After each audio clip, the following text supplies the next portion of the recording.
بسم اللہ الرحمن الرحیم۔ صحیح بخاری کی حدیث نمبر 2۔ امام بخاری رحمہ اللہ فرماتے ہیں حدثنا، ہمیں بیان کیا۔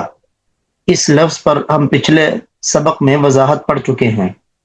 کس نے بیان کیا؟ یہاں امام بخاری رحمہ اللہ کے شیخ اور استاذ عبداللہ بن یوسف ہیں۔ عبداللہ بن یوسف، عبداللہ بن یوسف نے ہمیں بیان کیا۔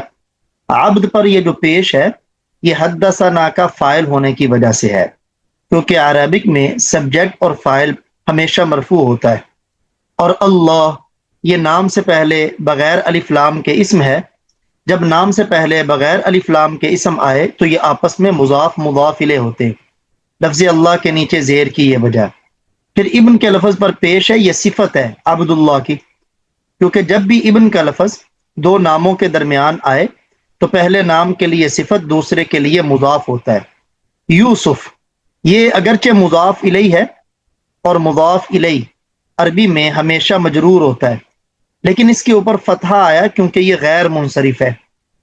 یوسف یہ عبرانی زبان کا لفظ ہے، اور عبرانی زبان میں یوسف کہتے ہیں جمیل الوجہ کو، خوبصورت چہرے والا۔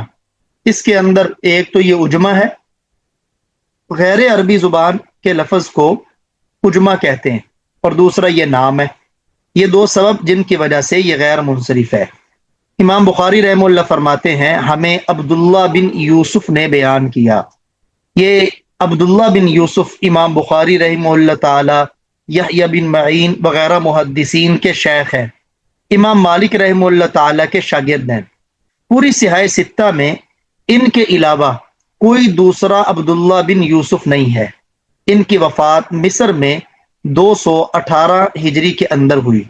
عبداللہ بن یوسف کے فرماتے ہیں اخبارنا، ہمیں خبر دی مالک، امام مالک رحمہ اللہ تعالی نے۔ چار مشہور ائمہ مجتہدین، امام شافعی رحمہ اللہ، امام ابو حنیفہ رحمہ اللہ، امام احمد بن حنبل رحمہ اللہ، اور امام مالک رحمہ اللہ، ان میں یہ امام مالک رحمہ اللہ ہے۔ ان چار مشہور ائمہ میں سے گویا یہ عبداللہ بن یوسف رحمہ اللہ تعالیٰ کے شیخ اور استاذ ہیں۔ امام مالک رحمہ اللہ تعالیٰ، یہ امام شافعی، امام محمد، یہ ان کے شاگرد ہیں۔ ان کی وفات 179 میں ہے، مدینہ منورہ میں، جنت البقیع میں ان کی قبر مبارک ہے۔ عن ہشام، روایت کیا ہشام بن عروہ سے۔ یہ ہشام بن عروہ بلند پائے کے تابعی ہیں، مدنی ہیں، مدینہ منورہ کے تھے، بعد میں انہوں نے بغداد میں ہجرت کی۔ عن ابی ہی، ہشام نے روایت کیا اپنے باپ سے، اور ان کے باپ کا نام یہ پہلے آ چکا ہے، عروہ۔ ہشام نے عروہ سے روایت کیا۔ یہ عروہ ہے عروہ بن زبیر۔ عروہ بن زبیر یہ بھی جلیل القدر تابعی ہیں، مدینہ منورہ کے 7 مشہور فقہا میں سے یہ ایک بہت بڑے فقیہ ہیں، عروہ بن زبیر۔ اور صحاح ستہ میں عروہ بن زبیر نام کا ان کے علاوہ کوئی اور دوسرا راوی نہیں۔ بار بار میں صحاح ستہ کا نام لے رہا ہوں۔ صحاح ستہ سے مراد یہ لفظ ہے صحاح ستہ۔ صحاح یہ صحیح کی جمع ہے، ستہ عربی میں 6 کو کہتے ہیں۔ حدیث کی وہ 6 کتابیں جن کو امت نے بہت ہی اعلیٰ درجے میں قبول کیا، اور ہمارے ہاں درس نظامی کا بھی حصہ ہے، جن میں ایک صحیح بخاری ہے، دوسری صحیح مسلم ہے، تیسری سنن نسائی ہے، چوتھی سنن ترمذی ہے، پانچویں سنن ابی داود ہے، چھٹی سنن ابن ماجہ ہے۔ صحاح ستہ کا جب لفظ بولا جاتا ہے اس سے حدیث کی یہ 6 کتابیں مراد ہیں۔ تو پوری صحاح ستہ میں عروہ بن زبیر کے صرف یہ اکیلے راوی ہیں، ان کے علاوہ کوئی اور نہیں۔ عن عائشہ، انہوں نے روایت کیا عائشہ صدیقہ رضی اللہ تعالی عنہا، ام المؤمنین یعنی ام المؤمنین، یہ ایمان والوں کی ماں، رضی اللہ عنہا، اللہ تعالیٰ ان سے راضی ہو۔ یہ ویسے تو جملہ خبریہ ہے، راضیہ فعل ماضی ہے، اللہ راضی ہوا ان سے، اگرچہ ان کے حق میں یہ بھی ٹھیک ہے، لیکن بصورت دعا اور بصورت خبر دونوں ٹھیک ہے، اللہ ان سے راضی ہوا۔ امی عائشہ صدیقہ، آپ کا نام عائشہ ہے، آپ کا لقب صدیقہ ہے، صدیقہ، اور کنیت ام عبداللہ ہے، ام عبداللہ۔ آپ کہیں گے جی ان کی تو کوئی اولاد نہیں تھی، تو پھر کنیت ام عبداللہ کیوں ہے؟ اصل میں یہ عبداللہ آپ کی بہن اسما بنت ابی بکر رضی اللہ تعالی عنہا کے بیٹے ہیں۔ پیارے نبی صلی اللہ علیہ وسلم نے ان کی طرف نسبت کرتے ہوئے آپ کی کنیت ام عبداللہ رکھی۔ اب دیکھیں، اللہ اولاد سے محروم کرے تو نبی صلی اللہ علیہ وسلم کی سب سے پیاری بیوی امی عائشہ صدیقہ رضی اللہ تعالی عنہا اولاد سے محروم ہے۔ ام المؤمنین، تمام ایمان والوں کی ماں، یہ والا لفظ قرآن پاک کی صورت ہے، سورت احزاب، 21ویں پارے سے اس صورت کا آغاز ہوتا ہے، 22ویں پارے میں جا کے ختم ہوتی ہے۔ اس میں آتا ہے وَأَزْوَاجُهُ، یہ 22ویں پارے میں آتا ہے اُمَّهَاتُهُمْ، یہ ہو ضمیر پیارے نبی صلی اللہ علیہ وسلم کی طرف لوٹ رہی ہے کہ پیارے نبی کی بیویاں اُمَّهَاتُهُمْ ایمان والوں کی مائیں ہیں۔ امی عائشہ خود صدیقہ ہیں اور ان کے والد وہ ابو بکر صدیق رضی اللہ تعالی عنہ ہیں، جو پہلے خلیفہ ہیں۔ یہ بھی بڑی قدرت کی عجیب عظمت ہے ان کے لیے کہ ان کے والد پیارے نبی کے رفیق غار ہیں، غار میں آپ کے رفیق تھے، اور ان کی بیٹی امی عائشہ یہ پیارے نبی کی رفیقہ حیات ہیں، پوری زندگی کی رفیقہ ہیں۔ امی عائشہ کی والدہ کا نام تھا ام رومان، ام رومان ان کی کنیت ہے، اصل نام ہے زینب، زینب بنت عامر، اور یہ سن 4 امی عائشہ صدیقہ رضی اللہ تعالی عنہ سن 4 نبوی میں پیدا ہوئی، پیارے نبی کی نبوت کا 4تھا سال تھا۔ 6 سال کی عمر میں ہجرت سے قبل پیارے نبی کے ساتھ نکاح اللہ تعالیٰ کی طرف سے وحی کی بنیاد پر، اور 9 سال کی عمر میں رخصتی ہوئی 3 سال بعد۔ جب پیارے نبی کا انتقال ہوا تو آپ کی عمر مبارک 18 سال تھی، اور لیکن امی عائشہ صدیقہ رضی اللہ تعالی عنہا 66 سال کی عمر میں آپ مدینہ منورہ میں 17 رمضان المبارک کو آپ کا وصال مبارک ہوا۔ سیدنا ابو ہریرہ رضی اللہ تعالی عنہ نے آپ کی نماز جنازہ پڑھائی۔ ام المؤمنین امی عائشہ صدیقہ رضی اللہ تعالی عنہا سے منقول ہے، کیا منقول ہے؟ ان الحارث، ان حرف مشبہ بالفعل ہے، اس کا معنی بے شک بھی کرتے ہیں اور کہ بھی کیا جاتا ہے، کہ حارث، حارث بن ہشام، کہ حارث بن ہشام رضی اللہ تعالی عنہ، یہ حارث بن ہشام صحابی رسول ہے، اور آپ نے سنا ہوگا پیارے نبی کے بہت بڑے دشمن اس امت کے فرعون ابو جہل، یہ حارث بن ہشام ابو جہل کے بھائی ہیں، سگے بھائی۔ یہ بھی غزوہ بدر میں آپ صلی اللہ علیہ وسلم کی مخالفت میں آئے تھے ابو جہل کے ساتھ، لیکن یہ اللہ تعالیٰ کی قدرت ہے کہ فتح مکہ کے موقع پر اللہ تعالیٰ نے ان کو ایمان کی دولت سے سرفراز فرمایا۔ پھر یہ غزوہ یرموک جو سن 15 ہجری میں ہوا، اس میں یہ شہید ہوئے۔ اب دیکھیں، جب فتح مکہ کے موقع پر یہ ایمان لے آئے تو اب ان کے پچھلے معاملات کو نہیں شیئر کیا جائے گا کہ اکیلے ان کو شیئر کر کے ذکر کر کے ان کے اوپر تنقید ہو۔ اب یہ صحابی رسول ہے، اس لیے زبان پہ آئے گا ہمارے رضی اللہ عنہ، کہ اللہ ان سے راضی ہو گیا۔ کہ حارث بن ہشام رضی اللہ تعالی عنہ سأل، یہ فعل ماضی ہے، دیکھیں تینوں حرفوں پر زبر ہے، فعل ماضی کا سانچہ فعال محموز ہے، درمیان والا حرف حمزہ ہے۔ جب بھی کسی فعل میں حروف اصلیہ کے مقابلے میں کسی ایک حرف کے مقابلے میں حمزہ آئے تو اس کو عربی میں کہتے ہیں محموز، فا کے مقابلے میں آئے تو محموز الفا، عین کے مقابلے میں آئے تو محموز العین، لام کے مقابلے میں آئے تو محموز اللام۔ سألہ، حارث بن ہشام رضی اللہ تعالی عنہ نے سوال کیا، یہ بھی کہہ سکتے ہیں آپ، یا دریافت کیا، کس سے؟ رسول اللہ صلی اللہ علیہ وسلم سے، آپ سے دریافت کیا۔ کیا دریافت کیا؟ فقال، پس کہا، کس نے؟ یہی حارث بن ہشام نے کہا، یا رسول اللہ، اے اللہ کے رسول، کیف، کیف عربی میں کیفیت دریافت کرنے کے لیے آتا ہے، اس کا معنی ہے کیسے۔ یأتی، یہ یأتی فعل ہے، فعل مضارع ہے، دیکھیں یہاں بھی پہلا حرف حمزہ، یہ شروع میں تو یا مضارع کی علامت ہے، پہلا حرف حمزہ یہ محموز الفا ہے، اور آخر حرف یا ہے۔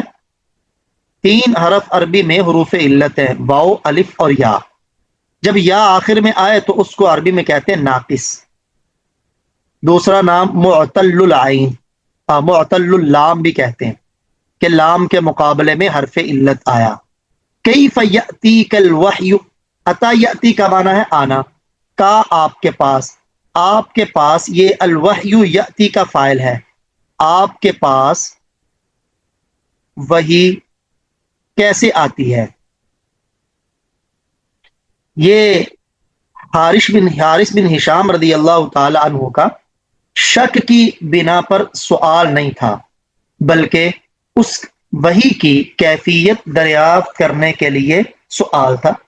جب ایک آدمی کسی چیز کے ثبوت کا قائل ہوتا ہے پھر ہی وہ اس کی کیفیت کے بارے میں دریافت کرتا ہے، تو ان کا سوال وحی کی کیفیت کے بارے میں ہے کہ آپ کے پاس وحی کیسے آتی ہے۔ تو اب آپ صلی اللہ علیہ وسلم اس سوال کا جواب ارشاد فرماتے ہیں، فقال رسول اللہ صلی اللہ علیہ وسلم، پس رسول اللہ صلی اللہ علیہ وسلم نے ارشاد فرمایا، یہ آپ وحی کی کیفیت کو بیان کرنے لگے ہیں۔ پہلی کیفیت، احیانا، کبھی، یہ احیان عربی میں حین کی جمع ہے، احیان یہ حین کی جمع ہے۔ حین عربی میں وقت کو کہتے ہیں، جو ایک لمحہ ہوتا ہے نا، ایک لمحہ، ایک لمحے سے لے کے جتنا مرضی وقت ہو اس کے لیے حین کا لفظ آتا ہے۔ ساعت، یہ وقت ہے نا، تو اسے کہتے ہیں عربی میں وقت ہو یا جگہ، اس کے لیے عربی میں لفظ بولا جاتا ہے ظرف کا، اور ظرف عربی گرامر میں یہ مفعول فی ہوتا ہے، اس وجہ سے اس کے اوپر دو زبر ہے۔ یأتینی کا، یأتی فعل کا مفعول فی ہے، احیانا کبھی، یأتینی، اتا یأتی پیچھے گزر چکا ہے، آتی ہے، نی یہ یا ضمیر متکلم کی ہے، میرے پاس، کبھی آتی ہے میرے پاس۔ کیا آتی ہے؟ اس میں ہوا ضمیر ہے جو پیچھے وحی کی طرف لوٹ رہی ہے، تو مطلب کبھی وحی میرے پاس آتی ہے۔ کیسے آتی ہے؟ مثلہ، مثل کا معنی ہے طرح، سلسلہ آواز کو کہتے ہیں، الجرس گھنٹی، گھنٹی کی آواز، گھنٹی کی آواز، مثلا طرح، گھنٹی کی آواز کی طرح، کیونکہ مثلا بھی مضاف ہے، اس کی آیا، اور سلسہ بھی مضاف ہے الجرس کی طرف، اس لیے دو مرتبہ ترجمے کے اندر کی کا لفظ آیا۔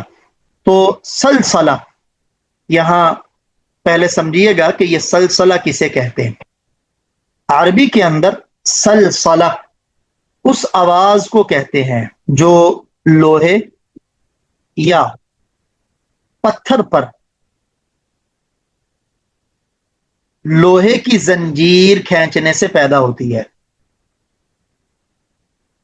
زنجیر کھینچنے سے پیدا ہوتی ہے، اس کو کہتے ہیں سلسلہ۔ اور جرس جرس عربی میں گنگرو گنگرو یا گھنٹی کو بولتے ہیں. وہ گھنٹی جو جانوروں کے گلے میں بھی ڈال دیتے ہیں چلتے وقت، جس سے آواز پیدا ہوتی ہے، اس کو کہتے ہیں جرس. لیکن یہاں ایک بہت بڑا سوال اٹھایا جاتا ہے کہ سلسلۃ الجرس، یہ جو آپ کہہ رہے ہیں کہ وہی میرے پاس گھنٹی کی آواز کی طرح آتی ہے، تو یہ آواز کس چیز کی ہوتی تھی؟ سلسلۃ الجرس، یہ والی آواز گھنٹی کی آواز کی طرح، یہ آواز کس چیز کی ہوتی تھی؟ اس میں پہلا قول، یہ اللہ تعالی کا کلام نفسی ہے، اللہ تعالی کے کلام کی، یعنی یہ صوت باری تعالی ہے، اللہ تعالی کی آواز. اس سے تشبیہ دی گئی ہے، باقی اللہ کی آواز جیسے اللہ کی شان کے لائق. نمبر دو، دوسرا قول یہ بھی ہے کہ یہ جبریل امی علیہ السلام کی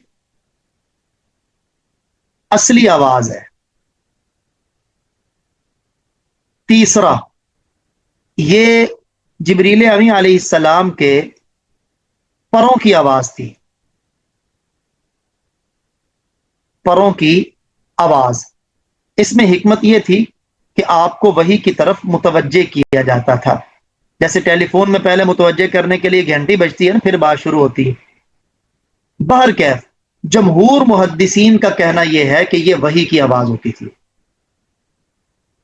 وحی کی آواز. اور امام بخاری رحمہ اللہ تعالی کا بھی اسی طرف رجحان ہے کہ گھنٹی کی آواز کی طرح یہ وحی کی آواز ہے.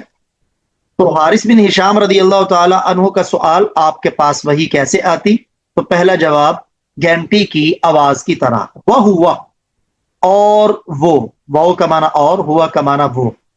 اشدہ، یہ اشد اس میں تفضیل ہے، زیادہ سخت.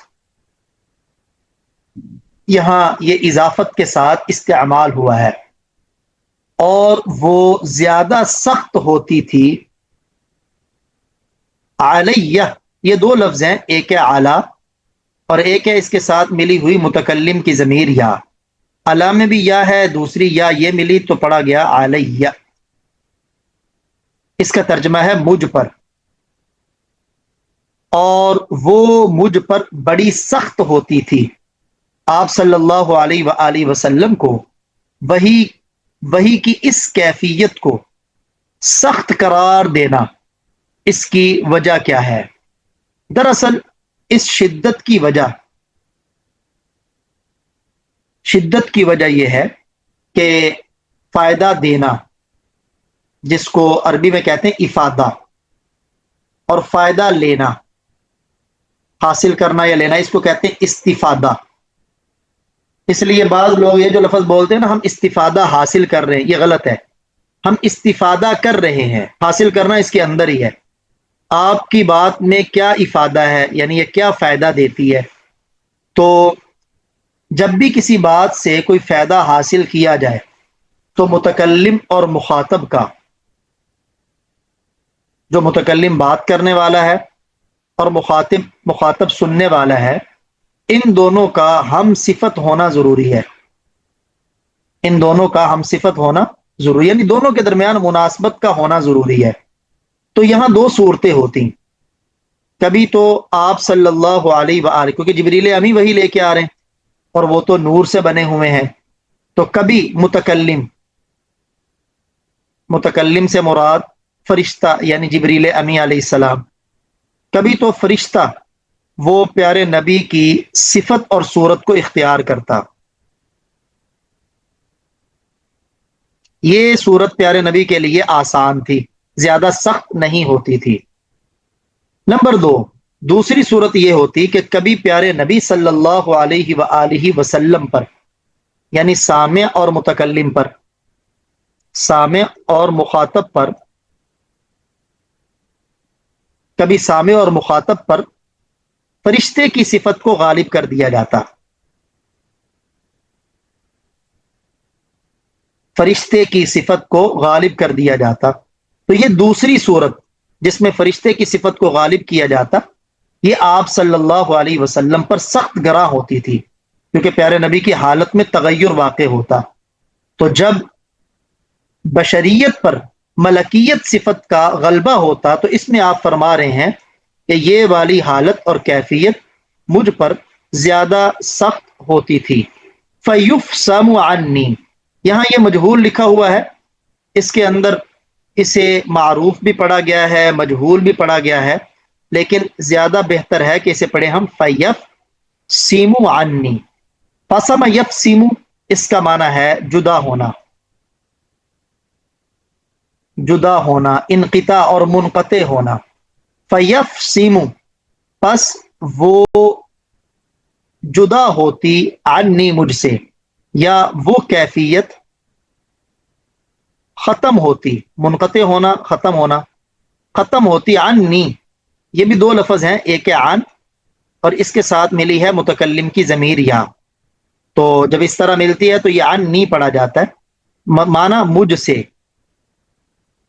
پس وہ کیفیت ختم ہوتی مجھ سے، یعنی یہ وہی والی جو گھنٹی کی آواز کی طرح آتی، یہ کیفیت جب مجھ سے ختم ہوتی تو اس میں جو مجھ سے کہا گیا ہوتا تو اس کے بارے میں آپ فرماتے ہیں وقد، یہ واو حالیہ ہے جس کا معنی درا حال کے، یا اس حال میں کہ. قد، یہ قد برائے تحقیق ہے، یہ واو حالیہ کے بعد فعل ماضی پر آتا ہے. اس حال میں کہ وعیت، وعا یعی کا معنی ہوتا ہے محفوظ کرنا، یاد کرنا، حفظ کرنا.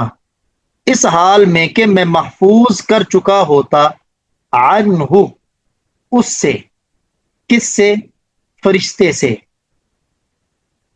یہ ہو ضمیر فرشتے کی طرف لوٹ رہی ہے. اس حال میں کہ میں اس فرشتے سے بات کو محفوظ کر چکا ہوتا، اس حال میں کہ میں فرشتے کی بات کو محفوظ کر چکا ہوتا، یا کہہ دیں یاد کر چکا ہوتا. جو بھی میری طرف وہی آتی تو میں اس وقت ہی یاد کر چکا ہوتا. کس کو؟ میں یاد کر چکا ہوتا عنہ اس سے، یعنی اس فرشتے سے، ما جو، یہ اس میں موصول ہے. قال اس نے کہا، ابھی میں نے ترجمے میں کہا فرشتے کی بات کو، جو اس نے کہا یعنی اس کی بات کو. تو میں فرشتے کی بات کو محفوظ کر چکا ہوتا. یہ وحی کا پہلا طریقہ. دوسرا طریقہ کہ فرشتہ اس پر پیارے نبی کی صفت کو غالب کیا جائے. وَأَحْيَانًا اور کبھی. یتمثل، تمثل یتمثل اس کا معنی ہوتا ہے مثل اختیار کرنا، مماثلت اختیار کرنا. وَأَحْيَانًا اور کبھی کبھی یتمثل لِيَلْمَلَكُ رَجُلًا اور کبھی فرشتہ شکل اختیار کرتا. تمثل معنی مماثلت، اور کبھی شکل اختیار کرتا. لی، یہ دو لفظ ہیں، ایک اس میں ہے لام، ایک ہے یا. لام حرف جارہ ہے، یا کا معنی میرے، لام کا معنی لیے، میرے لیے. اور شکل اختیار کرتا میرے لیے. الملک، لام کے اوپر زبر ہو تو اس کا معنی ہے فرشتہ، لام کے نیچے زیر ہو تو اس کا معنی ہے بادشاہ.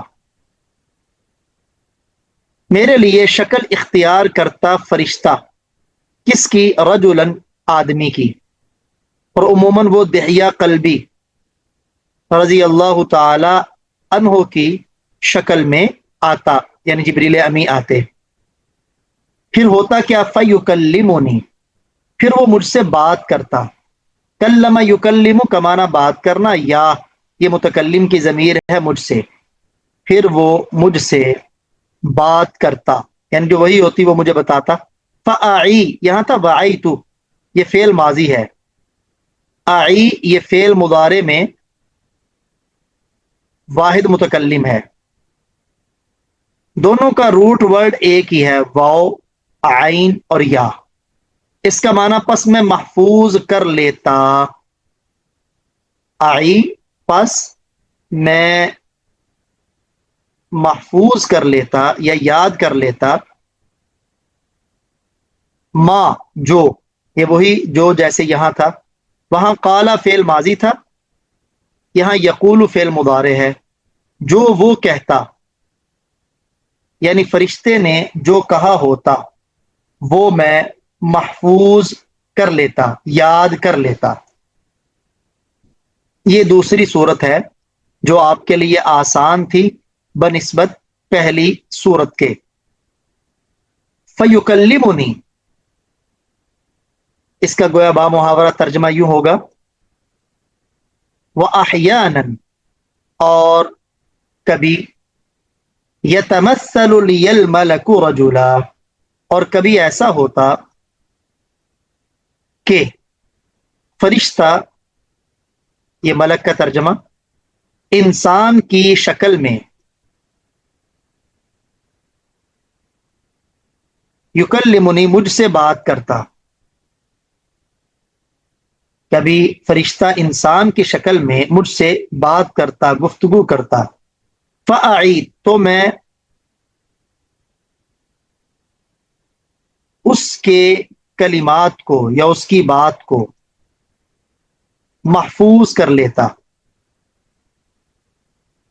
جو اس نے بات کی ہوتی میں اسے محفوظ کر لیتا اور اسے اچھی طرح یاد کر لیتا۔ اب چونکہ اس روایت کو نقل کرنے والی ہیں ام المؤمنین امی عائشہ صدیقہ رضی اللہ تعالی عنہا، تو آگے وہ خود بھی ایک بات بیان کرتی، قالت عائشہ، عائشہ صدیقہ رضی اللہ تعالی عنہا نے بیان فرمایا، کیا بیان فرمایا؟ وَلَقَدْ، واو کا معنی اور، یہ لام تاکید کے لیے ہے، اس کا معنی ہے البتہ، قد تحقیق کے لیے ہے، البتہ تحقیق، اس کا آپ ایک بھی ترجمہ کر سکتے ہیں اور بالیقین، یہ بھی کر سکتے ہیں اور بے شک، اور بے شک۔ یہ امی عائشہ صدیقہ رضی اللہ تعالی عنہا، پیچھے جو گزرا ہے نا وحی کے نازل ہونے کی پہلی صورت کہ گھنٹی کی آواز آتی، اس میں ایک لفظ بولا تھا وَهُوَ أَشَدُّهُ عَلَيَّ، کہ یہ مجھ پر زیادہ سخت ہوتی، تو امی عائشہ صدیقہ رضی اللہ تعالی عنہا اسی سختی کی اپنے اس قول میں وضاحت فرما رہی ہیں۔ وَلَقَدْ رَأَيْتُهُ، یہ واو بمعنی اور، لقد یہ واو اور کے معنی میں نہیں بلکہ واو یہاں قسمیہ ہے، قسم کے معنی میں قسم اٹھاتی ہوں، لقد لام تاکید کے لیے ہے، قد تحقیق کے لیے ہے، تو یہ اپنا مشاہدہ بیان کر رہی ہیں۔ رأیتہ، رأیت یہ فعل ماضی ہے، تو یہ ماضی میں متکلم کی علامت ہوتی ہے، رآ رؤیت سے ہے، اس کے روٹ ورڈ رآیت، میں نے دیکھا، یہ رأیت میں تو کا ترجمہ ہوتا ہے میں نے دیکھا، ہو یہ آپ صلی اللہ علیہ وسلم کی طرف لوٹ رہی ہے، اس کو یعنی آپ صلی اللہ علیہ وسلم کو، ینزل نزل ینزل اس کا معنی ہوتا ہے اترنا، اترتی، یہ فعل مضارع ہے، علیہ دو لفظ، ایک اعلی اور ایک ہی، اس پر کیا اترتی؟ الوحی یہ فاعل ہے، وحی، فی کا معنی ہے میں، اس پر اترتی وحی، فی میں، الیوم دن، الشدید سخت، البرد سردی، سخت سردی کے دن میں، البتہ بالیقین میں نے اس کو دیکھا، یعنی آپ صلی اللہ علیہ وسلم کو، کہ ان کے اوپر وہی سخت سردی کے دن میں اترتی. فیفسم عنہ، پہلے بھی یہ لفظ گزر چکا ہے، پھر وہ ان سے جدا ہوتی، یا پھر وہ کیفیت وہی کی ختم ہوتی. وَإِنَّ، اور بے شک، جبینہ، جبین پیشانی کو کہتے ہیں، یہ ہو آپ صلی اللہ علیہ وسلم کی طرف ضمیر لوٹ رہی ہے، بے شک ان کی پیشانی، یتفسد، دیکھیں یہ یتفسد باب تفاعل سے فعل مضارع ہے، اس کے اوپر یہاں لام تاکید بھی داخل ہے. البتہ تفسد یتفسد اس کا معنی ہوتا ہے بہہ پڑنا، البتہ بہہ پڑتی. عرق، عرق عربی میں پسینے کو کہتے ہیں، پسینے سے. بالیقین ان کی پیشانی سے پسینہ بہہ پڑتا. دراصل ہوتا یوں ہے، یہ شاہ ولی اللہ محدث دہلوی رحمہ اللہ تعالی کی تحقیق ہے. وہ فرماتے ہیں کہ جب آپ صلی اللہ علیہ وآلہ وسلم پر وحی آتی تو پیارے نبی کے اندر بھی نورانیت غالب ہے، صفت بشریت کے اوپر. آپ صلی اللہ علیہ وسلم کی نورانیت، پھر پلس جبریل امی کا نور، پلس وحی کی نورانیت، یہ تین نور جب جمع ہوتے تو اس کی وجہ سے حدت اور گرمی پیدا ہوتی، حدت اور گرمی پیدا ہوتی، اس لیے پیارے نبی کو پسینہ آ جاتا. جیسے قرآن میں ہے نا، انا سنلقی علیک قولا ثقیلا، بے شک ان قریب ہم آپ پر ایک باری بات ڈالیں گے. تو گرمی کا پیدا ہو جانا یہ طبیعی امر ہے. پھر اس گرمی کا رزلٹ کیا ہوتا؟ وہ باہر پسینہ نکلتا. جب پسینے کے صورت میں اندر کی گرمی باہر نکلتی ہے نا، تو اس سے مسامات بدن کے کھل جاتے ہیں. اب جب ہوا بدن کو پھر لگے گی نا، تو مسامات کے اندر گھسے گی، تو لازمی بات ہے کہ اس سے سردی محسوس ہوگی. اس لیے پھر آپ گھر آ کے کہتے تھے زملونی زملونی، مجھ پر کمبل اڑا دیں، کمبل اڑا دیں. تو یہ شاہ ولی اللہ محدث دہلوی رحمہ اللہ تعالی کی تحقیق ہے. دوبارہ سے میں حدیث مبارکہ کا مکمل ترجمہ کرتا ہوں، اچھی طرح سماعت فرمائیے گا. حدثنا عبد اللہ بن یوسف، بلکہ صرف اور صرف سند کو چھوڑ کر متن سے آغاز کرتا ہوں. حارث بن ہشام، انا کہ حارث بن ہشام رضی اللہ تعالی عنہ نے سأل دریافت کیا رسول اللہ صلی اللہ علیہ وسلم سے، فقال پس کہا اے اللہ کے رسول، کیف یأتیک الوحی، آپ کے پاس وحی کیسے آتی ہے؟ تو آپ صلی اللہ علیہ وسلم نے اس کی وضاحت فرمائی. نمبر 1، فقال رسول اللہ صلی اللہ علیہ وسلم، پس آپ صلی اللہ علیہ وسلم نے فرمایا، احیانا، کبھی، یأتینی، میرے پاس آتی ہے وحی، میرے پاس وحی آتی ہے، مثل صلصۃ الجرس، گھنٹی کی آواز کی طرح، گھنٹی کی آواز کی طرح. وہو اشدہ علی، اور یہ مجھ پر زیادہ سخت ہوتی ہے. فیفسم عنی، پھر یہ کیفیت مجھ سے ختم ہوتی ہے. وقد وعیت، تحقیق میں یاد کر چکا ہوتا ہوں، ما قال، جو اس نے کہا، یعنی فرشتے نے. واحیانا، اور کبھی، یتمثل لی الملک رجلا، میرے لیے فرشتہ انسان کی شکل اختیار کرتا ہے. فیکلمنی، پھر مجھ سے بات کرتا ہے. فاعی، پس میں یاد کر لیتا ہوں جو وہ کہتا ہے. قالت عائشہ، امی عائشہ صدیقہ رضی اللہ تعالی عنہا فرماتی ہیں، وَلَقَدْ رَأَيْتُهُ، البتہ تحقیق میں نے آپ صلی اللہ علیہ وسلم کو دیکھا، آپ پر وحی نازل